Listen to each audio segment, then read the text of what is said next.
দিয়ে নাস্তা করবো এখন পরে না, এটা বলা পাকা না, এইটা পাকা ধরার আগে খুলে গেল। এই যে এটা কামড় দেখাই দিই, বিসমিল্লাহ।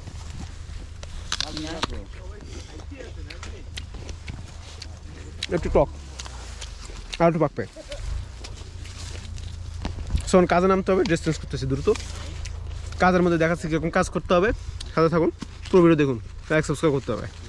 আর এখন আমরা আপেল বাগানে আছি, যে দেখেন আপেলগুলো সব পেকে গেছে। এগুলা আপেলগুলো বাসে হচ্ছে যে গায়ে পাউডার দেখছেন, এই পাউডার থাকা আপেলগুলো যেগুলো সেগুলো পরিপক্ক, এবং এগুলোই হচ্ছে এক্সপোর্ট হয় এখান থেকে, রাশিয়া থেকে। এখন আমি আছি রাশিয়ার যে আপেল বাগানে, অলরেডি আপেল বাগানে আমাদের গাড়ি অনেকগুলো গেছে। একটা গাড়িতে 7টা করে ক্যারেট থাকে বড়, এবং এটা ফুল করে করে পাঠাইতে হয়। এভাবে 6-7টা ক্যারেট আমাদের, মানে 6-7টা গাড়ি আমাদের পাঠাইতে হবে। আর মোটামুটি কাজ সহজই, আর এই কাজগুলো সিজনাল কাজ। তাই বলে আবার কেউ নক দিয়ে বলে না ভাই এই যে কাজ হবে নাকি, ভিসা টিসা পাবো নাকি, এগুলো কিন্তু করি না। এমনি জাস্ট খালি আমার কাজের দরকার, আমার টাকার দরকার, তাই কাজে এসেছি, সোজা হিসাব, ঠিক আছে।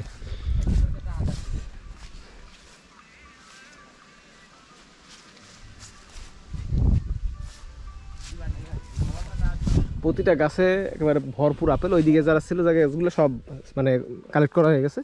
আর এখন এইগুলো আছে ওই সাইডে আছে, আর সামনে আমরা আগাতে থাকবো যত পাওয়া যায়। মোটামুটি যারা মানে রাশিয়াতে আছেন তারা সিজনালি কাজগুলো করতে পারেন, এইগুলা খারাপ না আর কি। আমরা আগে করতাম হচ্ছে টমেটোর কাজ, এখন আপেল বাগানের কাজ, এইগুলোই চলতেছে। এই যে আপেলগুলো দেখেন, একটা আপেল প্রায় আধা কেজির মতো ওজন হয়, এই আর কি। সো এই যে আপেলগুলো দেখছেন, এটা এই যে এগুলো ধরেন 200 গ্রামের মতো একটা আপেল ওজন আছে। বড় বড় আপেল আছে, অনেক বড়, আমাদের বড় সাইজের একটা আপেল দেখেন আপনাদের। ধরেন এই যে আপেলটা দেখেন, এটা পুরোটা দিলে বুঝতে পারছেন কত বড়, আমি ধরতে পারি পুরোটা আমার হাতের মধ্যে, ঠিক আছে। এটা গাছের পাউডার আছে কিন্তু দেখছেন, এটা আপেল সব পরিপক্ক আপেল, এই ভরা আপেল গাছ সব। এখান থেকে আপনি আপেল খাইতেও পারবেন, যারা কাজ করে অবশ্যই এবার খাই, বাট বেশি খাওয়া যায় না, কারণ ভাই আসলে বুঝিনি তো, অতিরিক্ত আসলে কোনো কিছু খাওয়া যায় না। এটা জাস্ট খালি মনের ইচ্ছা, দেখতে ভালো লাগতেছে এই আর কি। এই যে আমি আপেল বাগানের মধ্যে। আর সিজনালি কাজগুলো এগুলো ধরেন ডিসেম্বর পর্যন্ত, যতদিন বরফ না পড়ে ততদিন এই কাজগুলো থাকে, ঠিক আছে। আর বরণে যে এই কাজগুলাই বেশি, কারণ হচ্ছে ধরেন বরণে একটু সাইড তো, গ্রাম সাইডে পড়ে, এবং এখানে ফার্মগুলো অনেক বেশি, মানে এগ্রিকালচার ফার্মগুলো, এগ্রিকালচার সাইড।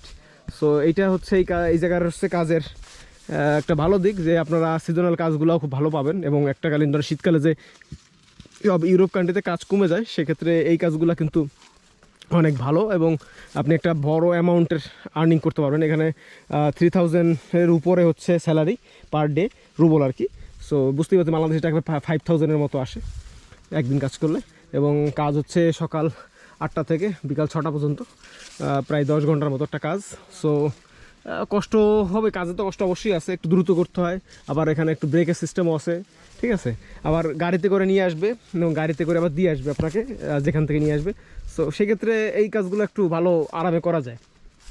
আর যারা রাশিয়াতে আসেন স্টুডেন্ট ভিসায় অবশ্যই কাজ করতে পারবেন, বাট মেইন কোর্সে করবেন, কারণ এখন কিন্তু ল্যাঙ্গুয়েজ কোর্সে কাজ করা নিষেধ করে দিয়েছে। তাও আপনারা করতে পারবেন, ঠিক আছে, করতে পারবেন না এমন না, বাট আমরা ক্লাস মেনটেন করে স্যারদের সাথে, ম্যাডামের সাথে কথা বলে যে আপনাদের ক্লাসে কতটা ইম্পর্টেন্ট, কোন দিন ক্লাস কী আছে, এবং হাজিরা বেশিরভাগ দিয়ে তারপর আপনি কাজে আসলেন। এতে করে আপনার ইমিগ্রেশনের প্রবলেম হবে না, পাস করতেও প্রবলেম হবে না, সব কিছু অ্যাকুরেট থাকবে, ঠিক আছে। এটা হচ্ছে ব্যাপার। আর আমি নিজেও আজকে কামলা, দেখতেই পাচ্ছেন অবস্থা, হাফ প্যান্ট পরে আছি। আর রাতে তো জানেনই রোস্টিকে কাম করি,